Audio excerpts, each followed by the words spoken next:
কাগেরও ওই রকম মাঝে মধ্যে ওই রকম অবস্থা হয়, যেখানে খুঁজেছে পরে দেখবে সেখানে এসে শুধু খোঁজাখুঁজি করে, কিন্তু কোন জায়গায় যে ঢুকিয়েছে ও তো চোখে দেখে ঢুকোয়নি, এই জন্য খুঁজে আর পাচ্ছে না, হতাশ হয়ে ফিরে চলে যায়। কাকটা ধূর্ত, কাক চালাক, এ সুযোগে সদ্ব্যবহার করে। গাছের ডালে বসে যখন খাকা করে ডাকছিল জঠর জ্বালা নিবারণের জন্য, আর স্বামী স্ত্রী দুইজন যখন হাত ধুচ্ছিল, ওই সময় সুযোগ বুঝে কাক সৌ মেরে এসে একখানা রুটি, ওই তিনখানা রুটির থেকে একখানা রুটি তুলে নিয়ে আম গাছের ডালে যেয়ে বসেছে। প্রথম রুটি একখানা তুলে নিয়ে পাত্রে থেকে, খাঞ্চা থেকে, প্লেট থেকে ওই গাছের ডালে গিয়ে বসেছে। ইব্রাহিমের আধাম বলছে, আজকে অপরাহ্ন হয়ে গেছে, বেলা বিকেল হয়ে গেছে, ক্ষুধার চাপ বেশি, আর হাত দুটো ধুয়ে নিয়ে রুটি ছিড়বো আর হরিণের গোস্তর ভুনা দিয়ে খাবো, আর এ কি সর্বনাশ হলো বিবি। স্ত্রী বলছে, কি হয়েছে বলো? ওই দেখো, তুমি পানি ঢালছিলে আমার হাতের দিকে লক্ষ্য করে, আর আমিও দুই হাত ধরছিলাম নজর দিয়ে, আর ওই কাক দেখো খাকা করছিল, সেই কাক এসে রুটি একখানা তুলে নিয়ে চলে গেছে আমডাল গাছের ডালে, ও ঠোঁটে ধরিয়ে ওখানে বসে দিয়েছে। আচ্ছা, মুরগির বাচ্চা টাচ্চা যখন কাকে ধরে নিয়ে যায়, ওর গালে থাকে তো না থাকে না, ছেড়ে যায়, ওর গালে থাকে, তাড়া দেবেন, ও মুরগির বাচ্চা ছাড়ে না, কিন্তু ও উড়িয়ে আর এক গাছে দিয়ে বসে, সেখানে তাড়া দেবেন, আর এক জায়গায় চলে যায়। ওরা কখনো আধা ছাড়তে চায় না, বাঘ যেমন ছাড়তে চায় না, এরাও তেমন ছাড়তে চায় না, শিকারী পশু। এই জন্য কাকের গোস্ত খাওয়া যায় না, কারণ ওরা পা দিয়ে সেবিদের ঠোঁট দিয়ে ছিঁড়ে খায়। যে পশুগুলো ঠুকরে খায়, এই যে পাখিগুলো ঠুকরে খায়, এদের গোস্ত আমাদের শরীয়তে খাওয়া হালাল। যারা পা দিয়ে চেপে ধরে, ঠোঁট দিয়ে ছিঁড়ে খায়, এদের গোস্ত খাওয়া আমাদের জন্য হারাম। জোরে বলুন একটু সুবহানাল্লাহ। এটা মশলা শেখা গেল তো নাকি? এটা মশলা শেখা গেল। মশলাটা হলো এই, যারা পা দিয়ে চেপে ধরে, ঠোঁট দিয়ে টেনে ছিঁড়ে খায়, শকুন কি করে?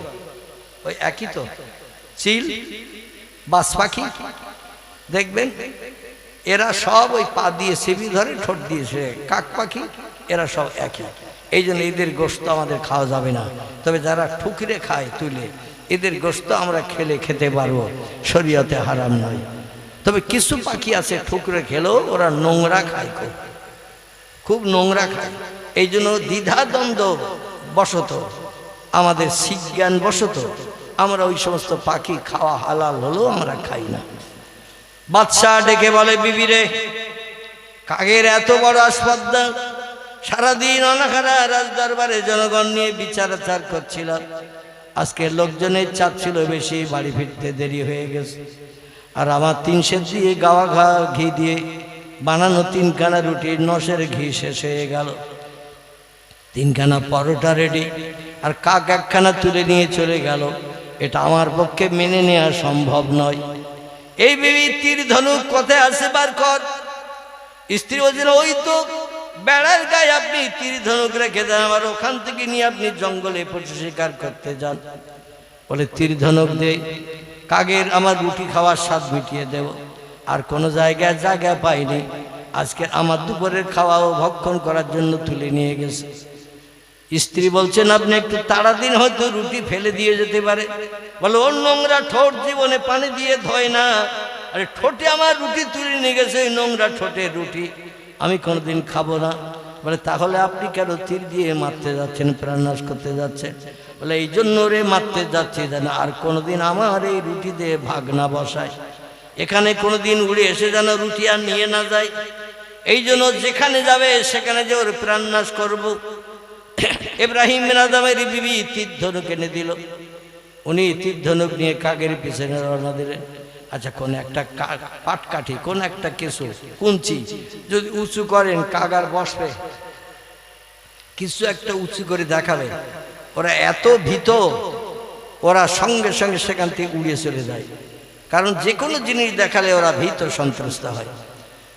যেই উনি তীর ধনুক নিয়ে কাছাকাছি যেই তীর মারতে যাচ্ছেন, কাক উড়ে চলে যাচ্ছে।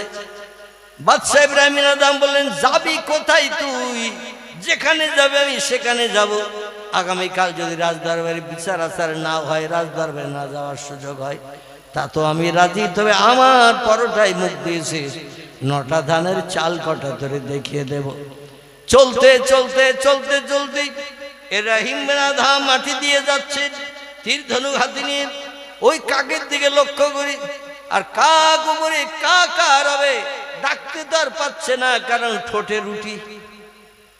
ও মাঝে মাঝে একটু মাথা ঘুরিয়ে তাকিয়ে দেখছেন, ওই তো সেই লোকটা পিছনে আমার পিছনে এগিয়ে আসছে, আমার পিছনে এগিয়ে আসছে, তাহলে ওর কাছাকাছি থাকা যাবে না, তীর ধনুক নিক্ষেপ করলে আমার জীবন নিয়ে টানাটানি হবে। ইব্রাহিম বিন আদহাম কাকের পিছনে ছুটছেন, কাক জঙ্গলে চলে গেছে লোকালয় থেকে। খুব সংক্ষেপ কথা, দেখতে দেখতে বক্তৃতা 2 ঘন্টার কাছাকাছি হয়ে গেছে। আবার কর্তৃপক্ষদের একটু বক্তব্য আছে, সেদিকে দৃষ্টি নিক্ষেপ করতে হবে 2-10 মিনিট। আমার ভাইরা, চলতে চলতে কাকটা জঙ্গলের উপর দিয়ে যাচ্ছেন। ইব্রাহিম বিন আদহাম জঙ্গলের তলা দিয়ে কাকের দিকে লক্ষ্য করে যাচ্ছে। যেতে যেতে যেতে গহীন জঙ্গলের ভিতরে চলে গেলেন কাকটি, যে একটা গাছের ডালে যেয়ে বসেছেন। একটা গাছের ডালে যেয়ে বসে একটু বিশ্রাম নিচ্ছেন, ডানা মেলে উড়ে এসেছে বহু পথ। গাছের ডালে যখন বসেছেন, ইব্রাহিম বিন আদহাম বলছে, আমার তো বহু দূর রান করিয়েছে, কষ্ট দিয়েছে। ওই গাছের ডালটায় যখন বসলো, তাহলে আমি সামনাসামনি যাব না, একটু ঝোপঝাড়ের ভিতর দিয়ে লুকিয়ে লুকিয়ে যাব ওর কাছাকাছি। লুকিয়ে যে তীর ধনুক নিয়ে এমন নিক্ষেপ করে তীর মারবো, যাতে রুটি সমেত অন্তত গাছের তলায় ঝপ করে পড়ে যায়। বাড়ি নিয়ে রুটি নিয়ে মরা কাকটা নিয়ে আমার বিবিরে দেখাবো, আমি যেটা বলি সেটা করি। আমার নাম ইব্রাহিম বিন আদহাম। জোরে বলুন একটু সুবহানাল্লাহ। আমার নাম ইব্রাহিম বিন আদহাম, আমি যেটা বলি সেটা করি। ও বিবি, সেই দেখো কাগরে মেরেছি, রুটিও ছিনিয়ে এনেছি। এখন এই গাছের আশেপাশে ঝোপঝাড় জঙ্গল, গাছের ডালে কাকটা বসা। আর ইব্রাহিম বিন আদহাম ইনি আস্তে আস্তে পার্শ্ববর্তী এলাকায় যত নিকটস্থ যাওয়া যায় তীর মারাটার সুবিধা হবে, একটু একটা ঝোপের কাছাকাছি যে এবার তীর ধনুক নিয়ে নিক্ষেপ করবে বলে চিন্তা ভাবনা করেছেন, তীর ছুড়বে। হঠাৎ দেখে গাছটার থেকে কাকটা ওই ডালের থেকে নেমে গাছের গোড়ার কাছে ডানা মেলে উড়ে চলে এসেছে। গাছের গোড়ার কাছে যখন এসেছে, ইব্রাহিম বিন আদহামের মনে বড় আনন্দ।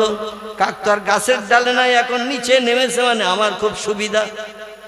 এইবার লক্ষ্য করে দেখি রুটিটা নিয়ে গালে করে কাকটা কি করে, দেখে গাছের গোড়ার সঙ্গে একটা মানুষকে দাঁড় করে রেখে দড়ি দিয়ে পিছনে বাঁধা। একটা মানুষকে দড়ি দিয়ে পিছনে বাঁধা। বসার ক্ষমতা নাই, ওঠার ক্ষমতা নাই, শোয়ার ক্ষমতা নাই, ঘুমানোর ক্ষমতা নাই। পেশাব করলে দাঁড়িয়ে করতে হয়, পায়খানা করলে দাঁড়িয়ে করতে হয়। এই রকম ভাবে আষ্টি বৃষ্টি জড়িয়ে বেঁধে একদল জঙ্গলের হিংস্র ব্যক্তিরা, দস্যুরা তার কাছ থেকে পয়সা কড়ি কেড়ে নিয়ে, যা ছিল সম্পদ সব কেড়ে নিয়ে ওই গাছের গায়ে আষ্টি বৃষ্টি বেঁধে রেখে তারে চলে গেছে। আর লোকটা গাছের গায়ে যখন বাঁধা, পিছন দিক থেকে হাত দিয়ে গাছের গায়ে বাঁধা। দড়ি খোলারও লাইন নাই, শোয়ারও ক্ষমতা লাইন নাই, বসারও লাইন নাই, পেশাব করতে যাওয়ার লাইন নাই, পায়খানা করতে যাওয়ারও লাইন নাই। এই অবস্থায় লোকটা ওই গাছের গায়ে দাঁড়িয়ে দাঁড়িয়ে আর কি করবে? আপনাদের কাছে একটা কথা জিজ্ঞাসা করি, বলুন, যার কেউ নাই তার কে আছে? তার আল্লাহ আছে। ওই লোকটা বলল, আজকে আমার যেভাবে দস্যু মানে সন্ত্রাসীরা, বদমাইশেরা, ডাকাতেরা অর্থ সম্পদ যা ছিল জঙ্গলের রাস্তায় কেড়ে নিয়ে গাছের গায়ে আষ্টে পৃষ্ঠে পিছনে হাত দিয়ে বেঁধে রেখেছে। দেখতে দেখতে আজ 14 দিন হয়েছে। কদিন?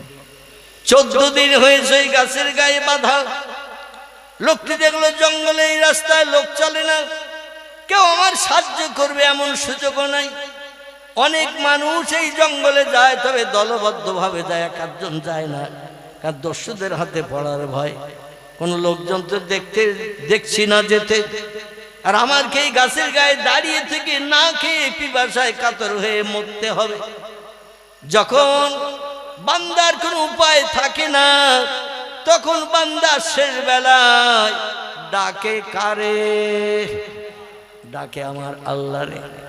এই জন্য বাংলা একটা প্রবাদ আছে, গুতোই পড়ু সুসো নামাজ পড়ে। ঠিক না বল? যখন চরম বিপদে পড়ে ভাই পাশে আসলো না, চাচা আসলো না, বন্ধু আসলো না, চরম বিপদ। ও তখন দেখবেন খোঁড়াতে খোঁড়াতে মসজিদে আসে। মসজিদে এসে 2 রাকাত নামাজ পড়ে চোখের পানি ফেলে আল্লাহর কাছে তখন দাবি জানাতে থাকে। আল্লাহ বলেন, ফালিয়াদহাকু কালিলা ওয়া লিয়াবকু কাসীরা। বান্দারা যখন কেউ তোমার পাশে থাকবে না, কেউ তোমার হয়ে উপকারের দায়িত্ব পালন করবে না, তোমার সাহায্য করবে না, তখন চোখের পানি আমার কাছে একটু ফেলে আমার কাছে তোমার সমস্যার সমাধানের কথা জানাও। আমি আল্লাহ তোমার চোখের পানি নাকের ডগা পর্যন্ত আসার আগে আমি তোমার দাবি কবুল করে মুখে হাসি ফুটাবো। এই লোকটি ওই গাছের গায়ে দাঁড়িয়ে থেকে শুধু নাম জপ করছে আমার আল্লাহর, সুবহানাল্লাহ, আলহামদুলিল্লাহ, লা ইলাহা ইল্লাল্লাহ।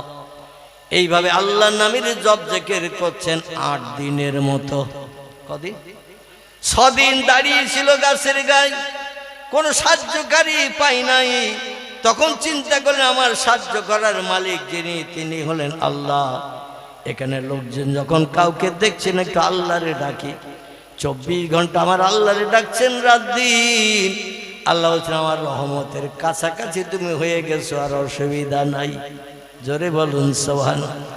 আল্লাহ ডেকে বলে, বলকের অধিবাসী বাদশা ইব্রাহিম আদম, কাক রুটি উঠিয়ে নিয়ে গেছে কি জন্য তুমি কি জানো?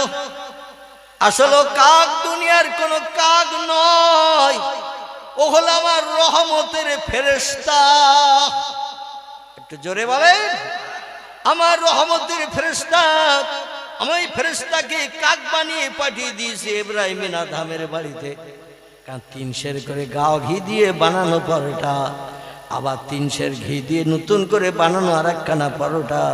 বান্দা 24 ঘন্টা আমার নামের জপ জিকির করছে, সুবহানাল্লাহ, আলহামদুলিল্লাহ, লা ইলাহা ইল্লাল্লাহ, সুবহানাল্লাহ, আলহামদুলিল্লাহ, লা ইলাহা ইল্লাল্লাহ। এ আমার নামের জপ জিকির যখন করছে, আমি কি জবের আটার রুটি তারে খাওয়াবো? জবের আটার খাওয়াবে? তারে গমের আটার না ভুট্টার আটার? আল্লাহ বলছেন এই দেশে সব থেকে উত্তম রুটি যে বানায় নাম হলো তার বলকের বাদশা ইব্রাহিম আদম। 3 সের করে গাওয়া ঘি দিয়ে একটা করে রুটি বানায়, তেলগুলো ফেলে দেয়, আবার নতুন তেল ঢেলে দিয়ে আরেকখানা রুটি বানায়।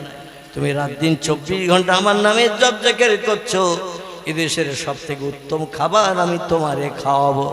জোরে বলুন একটু সুবহানাল্লাহ। ইন্নাল্লাহা ইয়ারযুকু মাইয়াশাউ বিগাইরি হিসাব। আল্লাহ হচ্ছেন রিজিকের মালিক, আমি আল্লাহ। এমন খাবার বান্দাদের জন্য পরিবেশন করি, তারা নিজেরাও কল্পনা করি কোনোদিন জানতে বুঝতে পারে না যে এত দামি খাবার আমার নসিবে জুটবে।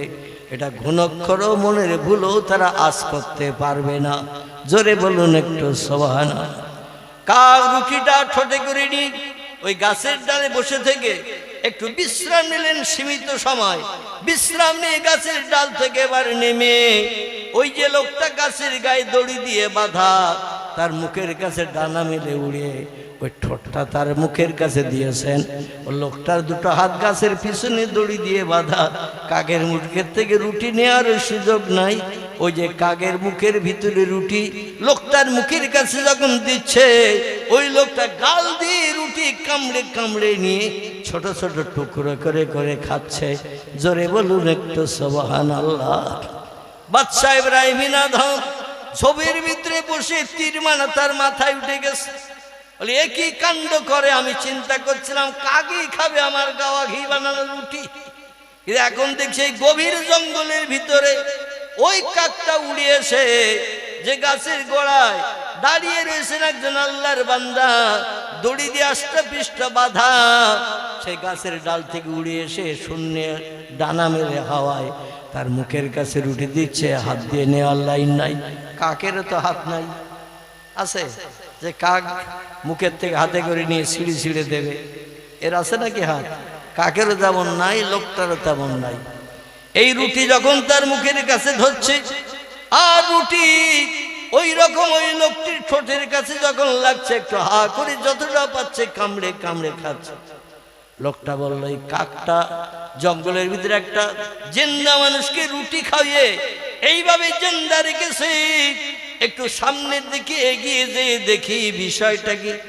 কাছের কাছে যখন এসেছে বাদশা ইব্রাহিম বিন আদহাম, দেখে লোকটার জবানে আওয়াজ চলছে, সুবহানাল্লাহ আলহামদুলিল্লাহ লা ইলাহা ইল্লাল্লাহ, সুবহানাল্লাহ আলহামদুলিল্লাহ লা ইলাহা ইল্লাল্লাহ। ইব্রাহিম আদহাম এই দৃশ্য দেখে আশ্চর্যান্বিত হয়ে গেছে। সংক্ষেপ কথা, ইব্রাহিম আদহাম তীর ধনুক রেখে লোকটার কাছের কাছে মানাম তামা ইসমুকাই আখি, তুমি কে, তোমার পরিচয় কি? লোকটি বললেন, আমি এই পার্শ্ববর্তী এলাকার একজন মানুষ। বলছে, তুমি এখানে কতদিন আছো? বলছে, আমি 14 দিন আছি। এই গাছের গায়ে বাঁধা। বলে, হ্যাঁ। বলে, তোমার খাবার দাবার? বলে, ওই কাকটা মাঝে মাঝে কোথায় কোন দিকে উড়িয়ে চলে যায় জানি না, আমি তো এই গাছের গায়ে বাঁধা 14 দিন, আর আমার জন্য কিছু খাবার এনে নেই, উড়ন্তভাবে ডানা মেলে আমার মুখের কাছে এসে দেয়, আর আমি গালটা হা করে যা পাই তাই খেয়ে এই পৃথিবীর হায়াতে বেঁচে আছি। যে মাবুদ আমার এই রিজেক কাকের মাধ্যম দিয়ে পরিবেশন করাচ্ছে, সেই মাবুদের নামের জবজেকের 24 ঘন্টা করছি। জোরে বলুন একটু সুবহানাল্লাহ। ইব্রাহিম বিন আদহাম বললেন, ভাই তোমাকে আর জঙ্গলে এই অবস্থায় থাকতে হবে না, দড়ি খুলে দিয়ে দিলাম। ও ভাই, আপনি চলুন, লোকালয়ে চলুন। আমি আজকের বুঝতে পারলাম যে লোকটি আল্লাহর আপন হয়, আল্লাহ তার আপন হয়ে যায়। পৃথিবীর কোনো মানুষের কাছে তার হাত পাতার দরকার থাকে না।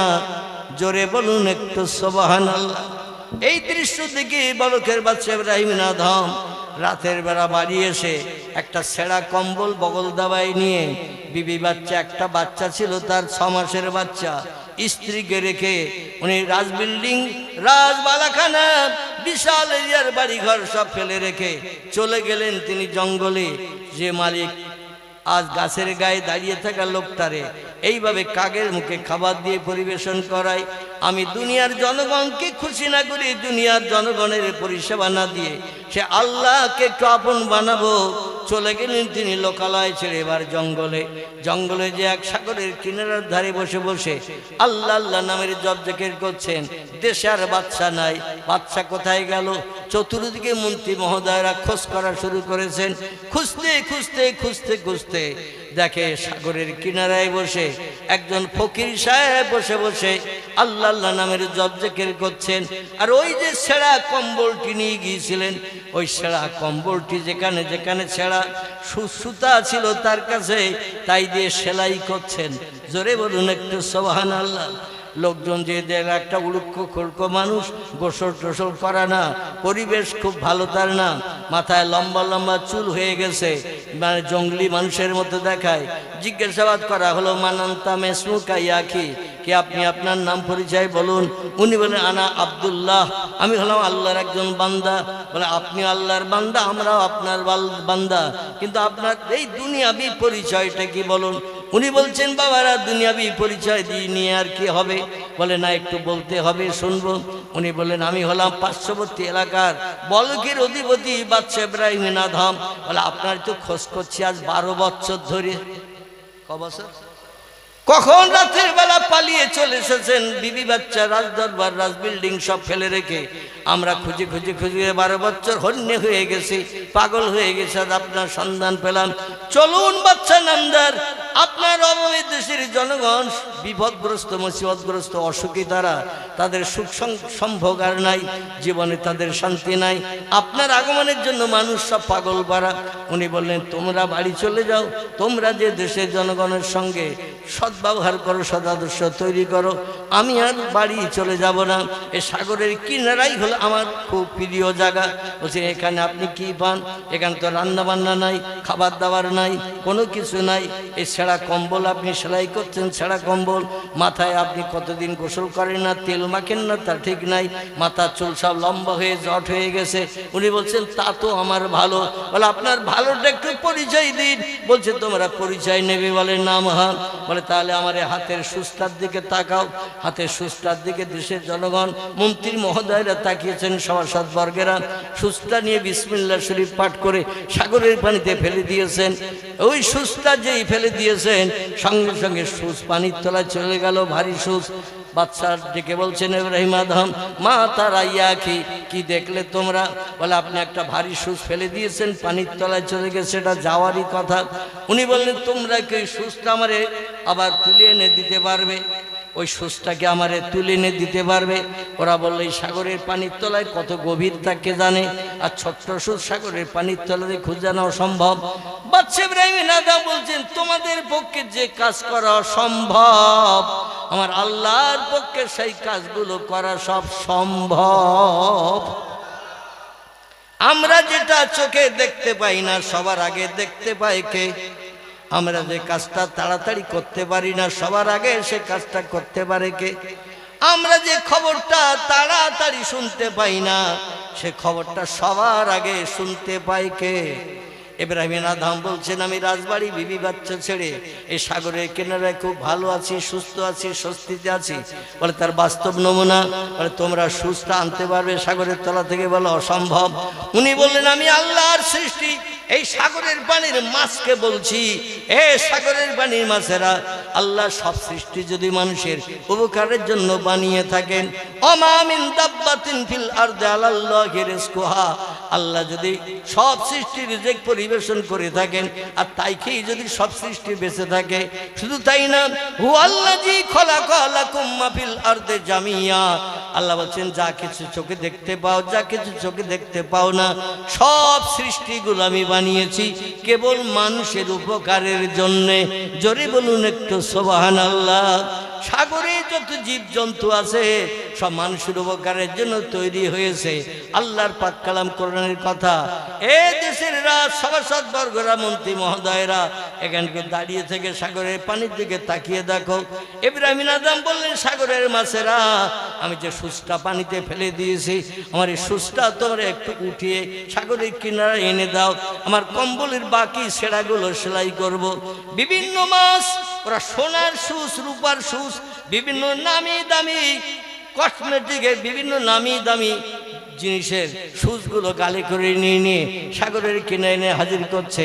আর তারা জবান খুলে বলছে হুজুর এই নিন আপনার কম্বল সেলাই করার জন্য। একটু চিল্লাই বলা যাবে কি সুবহানাল্লাহ? ইব্রাহিম আদম বলছেন এ সাগরের মাছেরা, কামড় কুমির জলস্থিতিমি মাছেরা, আমি ওই সুসটা ফেলি নাই, তার যেটা তোমরা আমারে দিচ্ছ, আমার সেই লোহার সুস, জং ধরা পুরানো সুস, সেইটা যদি কেউ পাও তুলে আনো, আমি অপরির জিনিস কোনোদিন হাতে নেব না। মাছেরা খুঁজে খুঁজে সাগরের তলা থেকে সেই পুরানো জং ধরা লোহার সুসটা বার করে দিল। বাদশা ইব্রাহিম আদম সেটা তুলে নিয়ে বলল, এ মন্ত্রী মহোদয়, রাজসভা সদ্বর্গেরা, এর থেকে আনন্দ পৃথিবীর মানুষের আর কিছু হতে পারে নাকি? সবাই বলল আপনি যেখানে আছেন থাকেন, আপনাকে আর জোর করে রাজদরবারে নিয়ে যাব না। জোরে বলুন সুবহানাল্লাহ। আর আমরা যদি কোথাও থাকি তো খবর দেই, আমার তো বাড়ির লোকের এসে নিয়ে যেতে বল, এ বলি না? বলি না? আমার ভাইরা, এই আল্লাহর আপন বনার জন্য সব থেকে বেশি আল্লাহর প্রিয় কাজ হলো, আল্লাহ পাকের নবী সাল্লাল্লাহু আলাইহি ওয়াসাল্লাম হাদিস শরীফে জানিয়েছেন যে সব থেকে প্রিয় কাজ হলো আল্লাহর আপন বানানোর জন্য, সেটার নাম হলো নামাজ। কি না? সেটার নাম হলো নামাজ। আফজালুল ইবাদাতে ইবাদাতুস সালাত। তো এখানে আগে কোনো নামাজের জায়গা ছিল না, পরবর্তীতে ছেলেদের মাধ্যম দিয়ে, বিভিন্ন মানুষের সাহায্য সহযোগিতার মাধ্যম দিয়ে একটা নামাজের স্থান বানানো হয়েছে। তবে আমি অনুরোধ করব, আত্মহিংসা, মানুষের সঙ্গে মতদ্বন্দ্ব করে পাশাপাশি জুমা মসজিদ আপনারা বানাবেন না। উক্তিও মসজিদ বানিয়েছেন, আলহামদুলিল্লাহ, এটাই যথেষ্ট। এক জায়গায় জুমার নামাজ পড়বেন, এটাই হলো উত্তম। এবং গ্রামবাসী, পাড়া প্রতিবেশী সবার সঙ্গে একটা হৃদ্রতা, মহব্বত, প্রেম, ভালোবাসা জুমার দিন এক জায়গায় হলে তৈরি হয় না? হয় না? তৈরি হয়। জুমার নামাজ পড়ার জন্য মসজিদ বানাতে গেলে শরীয়তের ফতোয়া মোতাবেক বানাতে হবে। কারণ পাশে একটা মসজিদ হয়ে গেছে কাছাকাছি, ওখানে আজান দিলে এখানে আজান দিলে ঢোলের মতো ঠুলোঠুলি হয় না? হয় না? কথা বলে না, ডোলের মতো ঠুলোঠুলি হয়। এই জন্য পাশে যখন একটা জুমা মসজিদ, ও পাশে একটা জুমা মসজিদ, আবার এই জোলের ওপাশেও একটা জুমা মসজিদ, নাকি? এখন শরীয়তের ফতোয়া কিন্তু এইরকম চারটিখানি বিষয় নয়। শরীয়তের ফতোয়া খুব সূক্ষ্ম এবং শরীয়তের ফতোয়া খুব তত্ত্ববহুল। এই জন্য আপনারা উক্তিও নামাজের ঘর বানিয়েছেন, কোরআন শরীফের তালিমের জায়গা বানিয়েছেন, এটাই এনাফ, যথেষ্ট। এরই আপনারা সংস্কার, সংযোজন, বিশেষ করে আরও উন্নত করার জন্য আমি আপনাদের কাছে আর লম্বা টাইম ওয়াজ করব না, এত সময় বক্তব্য রাখবো এটাও আমার ধারণা ছিল না। আমি মনে করেছিলাম ঘন্টাখানি ওয়াজ করে একটু ভিক্ষুক সেজে হাত পেতে দোয়া করে 1.5 ঘন্টার ভেতরে বাড়ি চলে যাব। কারণ আপনারা কম বেশি জানেন, আমি যেখানেই যাই সেখান থেকে প্রোগ্রাম ছেলে কোনোদিন 4:30, কোনোদিন 5টা, কোনোদিন 6টাও বেজে যায়।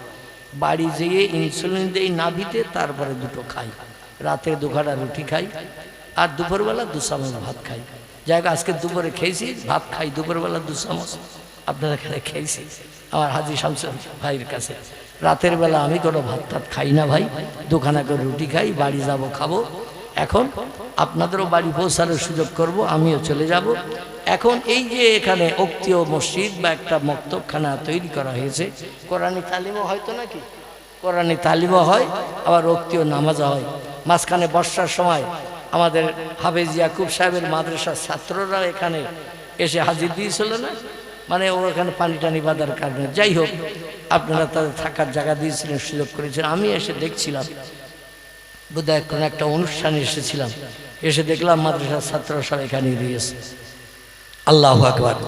কিন্তু আমি একটা জিনিস আপনাদের কাছে বলবো, সেটা হলো এই যে বিশেষ করে এই যে মক্তবটা বানানো হয়েছে, এর ভিতরে অনেক সময় মরে টরে গেলে, কোনো মানুষ মারা টারা গেলে, লোকজন যখন আত্মীয় স্বজনকে দাফন করতে আসে, এর ভিতরে জায়গা হয় না।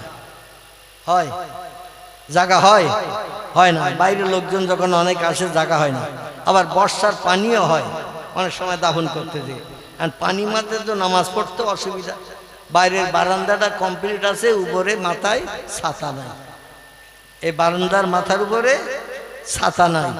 এখন আমি মনে করছি যে আজকের অন্তত এই মাথার উপরে ছাতাটা দেওয়ার জন্য আপনাদের কাছে একটু ভিক্ষুক সাজব।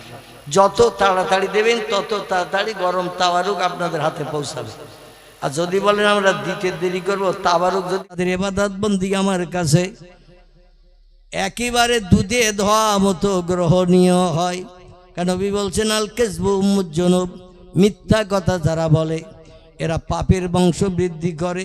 তিরমিজি শরীফের হাদিস, কোনো ব্যক্তি একটা বার যদি মিথ্যা কথা বলে, আল্লাহ একটানা 40 দিন তার কোনো ইবাদত বন্দেগি কবুল করেন না।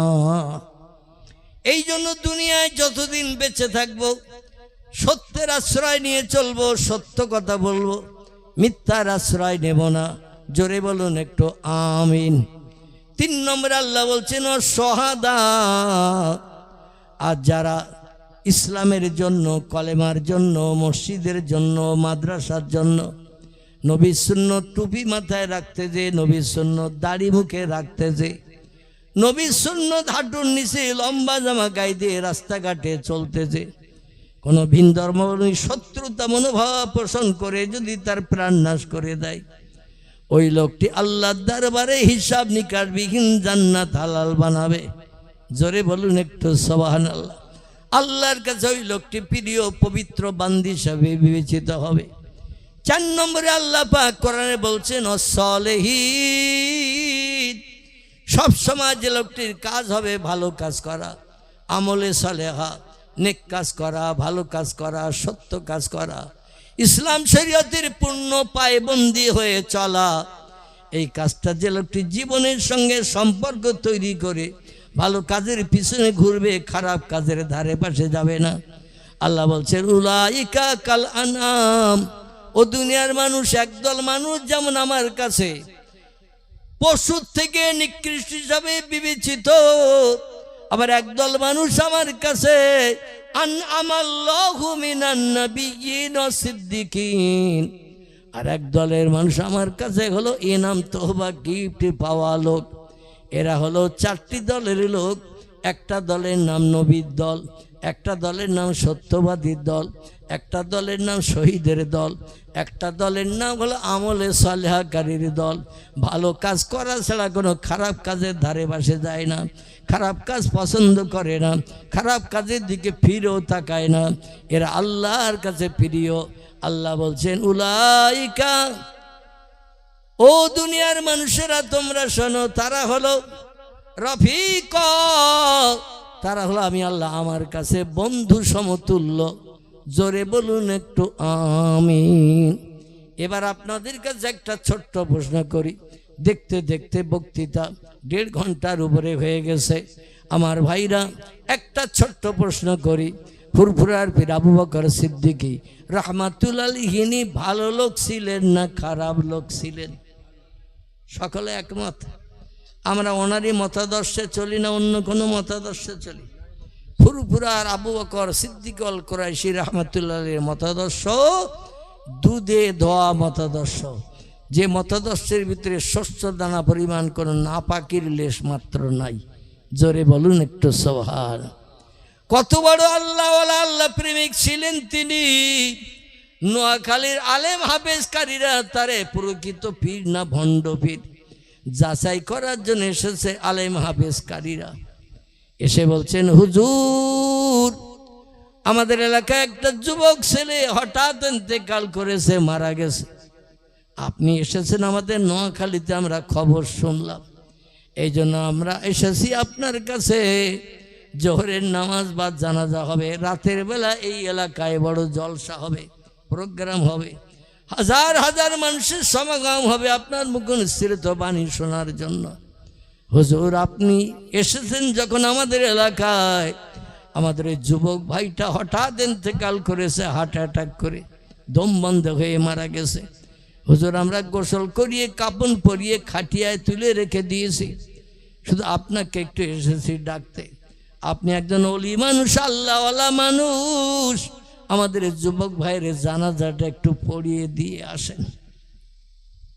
হুজুর বলছেন বাবারা, তোমরা এত আলেম হাফেজ কারি মুফতি আসো, তোমরা পড়িয়ে দাও, রাতের বেলা আমি জলসায় দোয়া করে দেব ইনশাল্লাহ। আলেম হাফেজ কারিরা বললো হুজুর, তিরমিজি শরীফের হাদিসে নবী জানিয়েছেন, কোন হাক্কানি আলেম আল্লাহওয়ালা আল্লাহ প্রেমিক খোদা ভক্ত মানুষ যদি কবরস্থানের ধার দিয়ে রাস্তা দিয়ে যায়, আল্লাহ পাক ওলি ব্যক্তির যাওয়ার কারণে কবরের আযাব বন্ধ করে দেয়। আপনি একজন ওলি মানুষ, আল্লাহওয়ালা মানুষ, সারা বাংলাদেশে কম বেশি আপনার সুনাম সুজার সুখ্যাতি আছে। আর আপনি আমাদের এলাকায় থাকতে আমরা জানাজা পড়াবো, ওটা আমরা পছন্দ করি না হুজুর। এই জন্য আপনাকে একটু অনুরোধ করছি, আপনি যে জানাজাটা পড়িয়ে দিয়ে আসেন। পিসা বলছেন বাবা, এই ভর দুপুরে আমি বুড়ো মানুষ, তোমাদের যুবক ভাইয়ের জানাজা পড়াতে যাব, আমি তো অনুমতি দিচ্ছি বাবা, তোমরা পড়িয়ে দাও।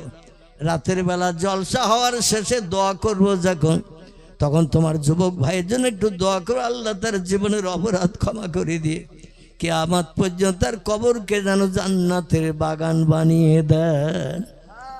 আলেমেরা বলল হুজুর, বেয়াদবি নেবেন না, আপনি হাজির থাকতে আমরা জানাজা পড়াবো ওটা পছন্দ করি না, আপনাকে যেতেই হবে হুজুর। পীর সাহেব একটু বাহ্যিক চোখ দুটো বন্ধ করে মাথা নিচু করেছেন।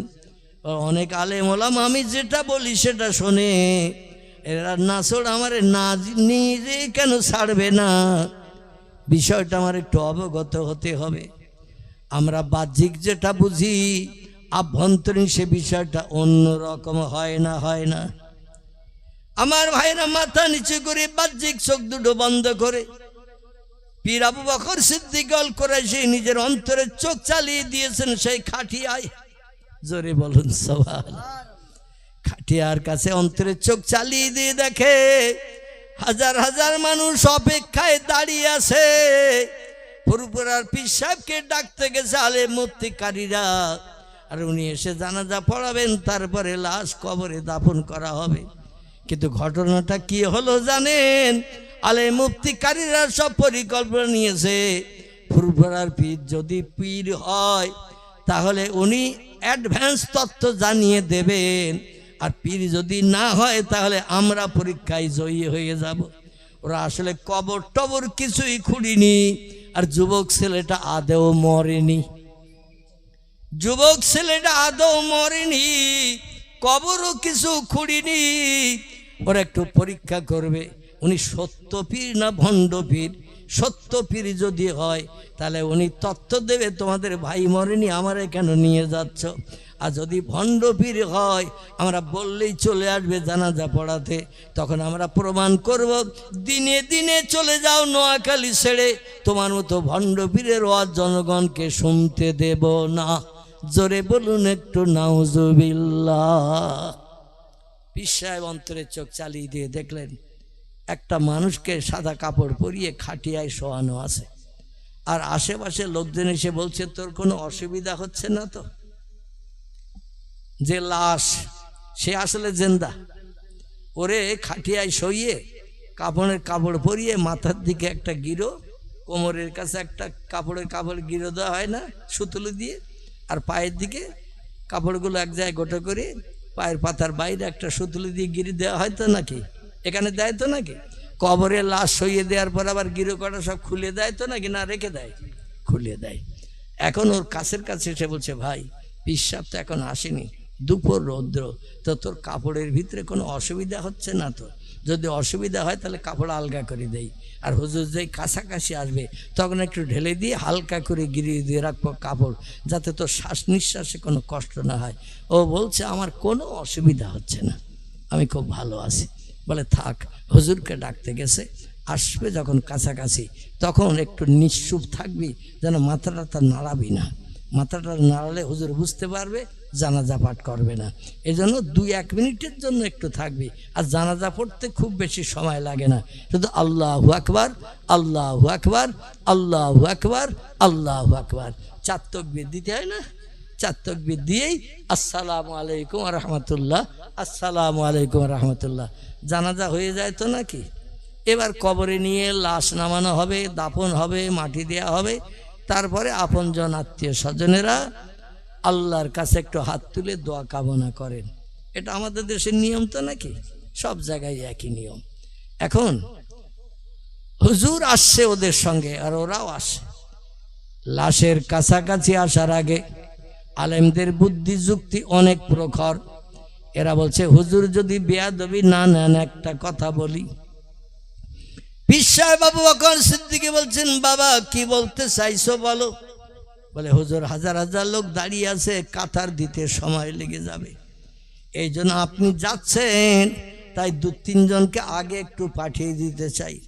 ওরা যে কাতার রেডি করে রাখবে, লাশও সামনে রেখে দেবে, আপনি শুধু যাবেন আর একটু তাকবীর তাহরিমা বেঁধে জনগণকে নিয়ে আপনি 4বার তাকবীর তাহরিমা বেঁধে ডাইনে বামে সালাম ফিরিয়ে দেবেন, যাতে লেট না হয়। তাই 3-4 জনকে একটু আগে পাঠিয়ে দিতে চাচ্ছি।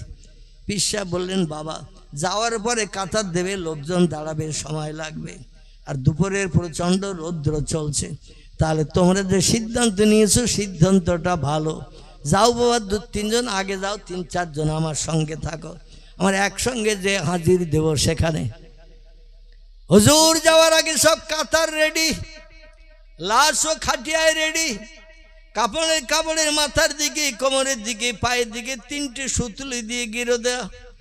পীর সাহেব এসে বলছেন বাবারা তোমরা তাড়াতাড়ি করে কাতার দাও, ফাঁকা জায়গা, দুপুর রৌদ্র, অনেক সময় হয়ে গেছে।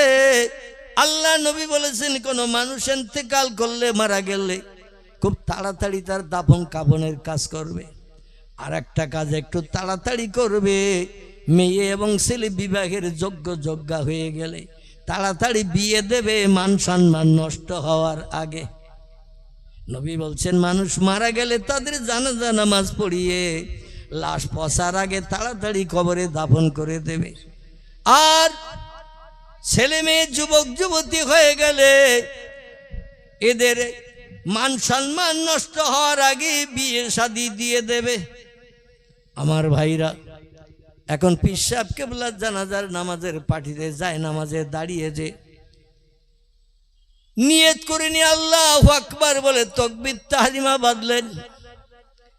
আর পিছনে মুক্তাদি যারা ছিল তারা সবাই তাকবীর তাহরিমা বেঁধে নিয়ে আল্লাহু আকবার বলে তাকবীর তাহরিমা বেঁধে নিল। হুজুর 4 বার তাকবীর পাঠ করলেন, পিছনে মুক্তাদিরা 4 বার তাকবীর পাঠ করলো। ইসলামী শরীয়তে আহলে সুন্নতুল জামাতের আকীদা মোতাবেক, হানাফি মাযহাবের আকীদা মোতাবেক 4 বার তাকবীর তাহরিমা বাঁধা হয়ে গেলে হাত ছেড়ে দিয়ে ডাইনে বামে সালাম ফেরাতে হয়। এটা আমাদের আহলে সুন্নতুল জামাতের আকীদা মোতাবেক আমরা এটা করে থাকি। ইমাম আবু হানিফার মতাদর্শ। জোরে বলুন একটু সুবহানাল্লাহ। হুজুর ডাইনে সালাম ফিরালেন, বামে সালাম ফিরালেন, ফিরিয়ে দিয়ে বললেন বাবারা জানাজা হয়ে গেছে, তাড়াতাড়ি যে দাফন করিয়ে দাও। আলেম হাফেজরা অট্টহাসি হাসা শুরু করে দিল। এমন ভণ্ডামি আর কতদিন চলবে ও আবু বকর? একটু চিল্লাই বলুন নাউজুবিল্লাহ। হুজুর বললেন বাবারা কিসে কি হলো? বলছেন আপনি প্রকৃত পীর না ভণ্ড পীর? আলেম হাফেজ কাদিরা আমরা এক জায়গায় বসে মিটিং করে এই সাব্যস্ত করেছি, জিন্দা মানুষকে কাপড়ের কাপড় পরিয়ে আপনারে ডেকে এনে জানাজা পড়াবো। মরা মানুষ হলে আপনি অবশ্যই আধ্যাত্মিক জগতের জ্ঞানওয়ালা হলেই জানতে পারবেন। আর আধ্যাত্মিক জগতের জ্ঞান যদি আপনার না থাকে তাহলে আপনি আদৌ জানতে পারবেন না, আপনি জানাজা পড়িয়ে দেবেন। সেটাই বাস্তব প্রমাণ হলো আপনার অন্তরাত্মা পরিষ্কার নয়, আধ্যাত্মিক জগতের জ্ঞান নাই, মুরাকাবা মুশাহাদার সবক আপনার মস্ক করা নাই। তাড়াতাড়ি বিকালে বিকালে নোয়াখালী ছেড়ে চলে যান। এরকম ভণ্ড পীরের ওয়াজ নোয়াখালীর আলেম হাফেজকারীদের শুনতে দেব না, কারণ শুনলে তারাও আপনার মতো ভণ্ড মানুষ হয়ে যাবে। জোরে বলুন একটু নাউজুবিল্লাহ। পীর সাহেব কেবলা ডেকে বলছেন বাবারা ও আলেম হাফেজকারীরা, ফুরফুরার আবু বকর কোনদিন জিন্দা মানুষের জানাজা পড়ে না। আর একটু জোরে হবে না? নারে তাকবীর। ফুরফুরার আবু বকর কোনদিন জিন্দা মানুষের জানাজা পড়ে না। বলে হুজুর আপনি কি বলতে চাইছেন? বলে তোমাদের ভাই মারা গেছে তাই আমি জানাজা পড়িয়ে দিয়েছি। বলে একটু দাঁড়ান, এখনই মুখ খুলে দেখিয়ে দিচ্ছি। আমাদের ভাই আপনার আসার 2 মিনিট আগে আমাদের সঙ্গে কথাবার্তা বলেছে। বললাম আমি সব ঠিকঠাক আছে, অসুবিধা নাই। আর আপনি শুধু এসেই যায় নামাজে দাঁড়িয়ে যেই তাকবীর তাহরিমা দিলেন, 4 বার তাকবীর দিলেন, তারপরে ডাইনে বামে সালাম ফিরিয়ে দিলেন। আমাদের ভাই যে জিন্দা, আপনি দাঁড়ান একটু খুলে দেখিয়ে দিচ্ছি। আবু বকর সিদ্দিক রাহমাতুল্লাহ বললেন বাবারা তোমাদের ওই খাটিয়ার ভাই আমার কোনো আপনজন নয়, এজন্য আমাকে তার চেহারা দেখানোর দরকার নাই। তোমাদের যাদের ভাই হবে, চাচা হবে, পাড়া প্রতিবাসী আপনজন হবে, রক্তের বাঁধনে যাদের বাঁধন আছে, কবরে দেওয়ার আগে যদি দেখতে চাও তোমরাই দেখে নাও, আমার দেখার দরকার নাই। ওরা বলে তাড়াতাড়ি খুলতো দেখি মাথার দিককার কাপড়। মাথার দিককার কাপড় খুলে চেহারার দিকে তাকিয়ে দেখে ইন্না লিল্লাহি ওয়া ইন্না ইলাইহি রাজিউন। জোরে বলুন আল্লাহু আকবার। কোনো মানুষ জিন্দা থাকতে দোয়া পড়ে? কেউ মারা গেলে পড়ে কি না? মরা মানুষের খবর শুনলে এই দোয়াটা পড়তে হয়। আমার ভাইরা সবাই আশ্চর্যান্বিত হয়ে গেল, বলে ভাই ওঠ, ও চাচা ওঠ, তাড়াতাড়ি উঠে পড়।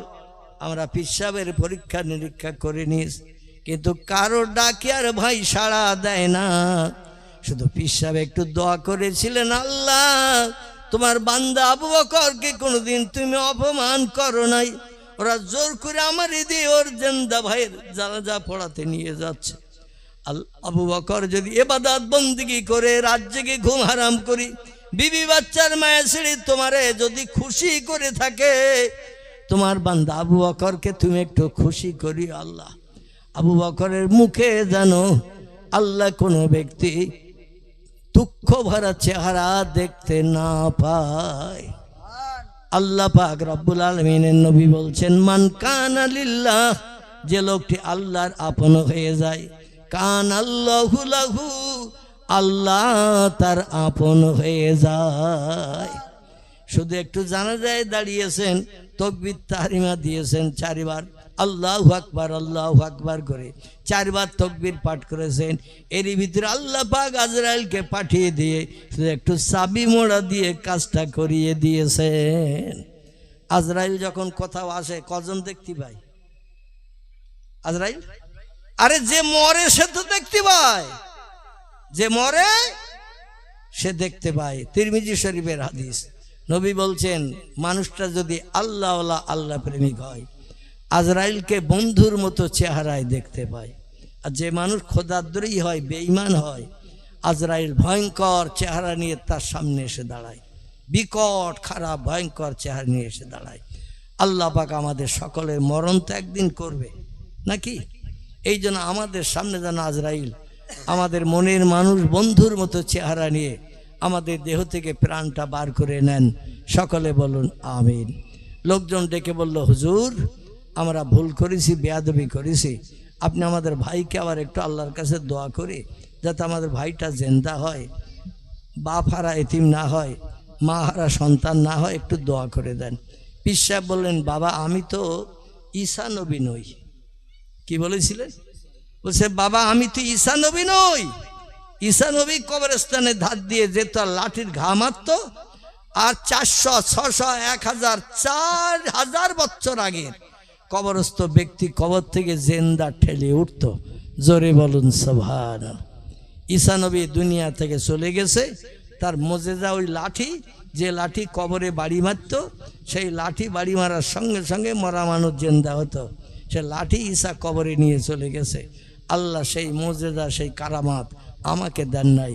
অতএব কিয়ামত পর্যন্ত তোমাদের নোয়াখালীতে এই দৃশ্যটা চালু থাকবে, যাতে কোন আল্লাহওয়ালা ব্যক্তির সঙ্গে কোন আলেম হাফেজ কারি বেয়াদবি বদমাইশি না করে। জোরে বলুন সুবহানাল্লাহ। আমি তোমাদের ভাইকার ফেরত দিতে পারবো না, এটা আল্লাহ করেছে। আল্লাহু আ'লামু বিমুরাদিহি, আল্লাহ সব থেকে বেশি জানেন, বেশি বোঝেন। জোরে বলুন একটু সুবহানাল্লাহ। আমার ভাইরা, এজন্য আমি আপনাদের কাছে বলতে চাচ্ছি, দুনিয়ায় আল্লাহ যতদিন আমাদের হায়াতে বাঁচিয়ে রাখবেন, একটু আল্লাহওয়ালা মানুষদের জীবন আদর্শ আমাদের একটু ফলো করে চলতে হবে। আমলে সালেহাকারী ব্যক্তিদের আদর্শের দিকে লক্ষ্য করে ফলো করে চলতে হবে। তাই বলে মদ খাওয়া যদি না ছাড়ি, আমলে সালেহাকারী ব্যক্তিদের আদর্শ মেনে চললে কাজ হবে। সুদের ব্যবসা যদি না ছাড়ি, ভালো আল্লাহওয়ালা মানুষের জীবন আদর্শ মেনে চলি, কাজ হবে। মুয়াজ্জিন মসজিদে আজান দিচ্ছে, কিন্তু আমি এখনো গাঁজা খাওয়া ছাড়তে পারিনি, তাড়ি আফিন হিরোইন খাওয়া ছাড়তে পারিনি, তাহলে আমার এই ইবাদতে কাজ হবে? কিছুই কাজ হবে না। এজন্য দুনিয়ার খারাপ আমলগুলো পরিত্যাগ করতে হবে, ভালো আমলগুলো বাস্তব জীবনে রূপদান করে চলতে হবে। তাহলে আগামীতে আমাদের ঠিকানা হবে জান্নাত, যেখানে কোটি কোটি কোটি কোটি বছর 70টা 18 বছরের যুবতী হুরগেলেমান নিয়ে আমরা জান্নাতের ভিতরে সংসার যাপন করতে পারবো। জোরে বলুন একটু সুবহানাল্লাহ। ওমা আলাইনা ইল্লাল বালাগ। আসুন এবার আগামী বছরের জন্য এই জলসা যাতে দীর্ঘদিন চালু থাকে, আপনজন কবরে যারা বিপদে মুসিবতে আছে তাদের জন্য প্রতি বছর এই দোয়া সবরেসানের মজলিস কায়েম হয়। এজন্য আমি আপনাদের কাছে 2-5 মিনিট 10 মিনিটের জন্য একটু হাত পাতবো, তারপরে দোয়ার দিকে চলে যাব। দেখতে দেখতে 12:30 বেজে গেছে, 10:30 থেকে 12:30, 2 ঘন্টা হয়েই গেছে। কালেকশন করতে কিছু সময় লাগবে, দোয়া সবরেসানি করতেও সময় লাগবে। বলুন আপনাদের ভিতর থেকে প্রথম 1000-এর দাবি করব? হ্যাঁ, 1000 টাকা প্রথম কে দেবেন? মৃত পিতা মাতা, দাদা দাদি, আপনজন আত্মীয় স্বজনের জন্য কে 1000 টাকার প্রতিশ্রুতি কিংবা নগদ আপনারা দিতে পারবেন? একটু নাম বলেন। খাস করে পবিত্র জিলকদ মাসের শুভলগ্ন পবিত্র জুমার রাত হাতছানি দিয়ে আমাদের দিকে এগিয়ে আসে। আমি খাস করে দোয়া করব, রাত্র দ্বীপ্রহরের পরটাই হলো তাহাজ্জুদের সময়। আর এই তাহাজ্জুদের সময় আল্লাহ পাক বান্দাদের দোয়া দাবি ফিরিয়ে দেন না। তাহাজ্জুদের সময়টা আল্লাহর কাছে প্রিয় পছন্দনীয় সময়। এই সময় একটু আল্লাহর ব্যাংকের বইতে নাম লিখে ওয়াদা করুন। আল্লাহ বলছেন ইন্নাল্লাহা লা ইখলিফুল মিয়াদ, বান্দাদের ওয়াদা অঙ্গীকার আমি আল্লাহ যেমন আমার ওয়াদা অঙ্গীকার ভঙ্গ করি না, বান্দারা যে ওয়াদা অঙ্গীকার আমার নামে করে সেটা আমি বাস্তবে রূপদান করিয়ে বান্দাদের মুখে হাসি ফুটাই। জোরে বলুন একটু সুবহানাল্লাহ।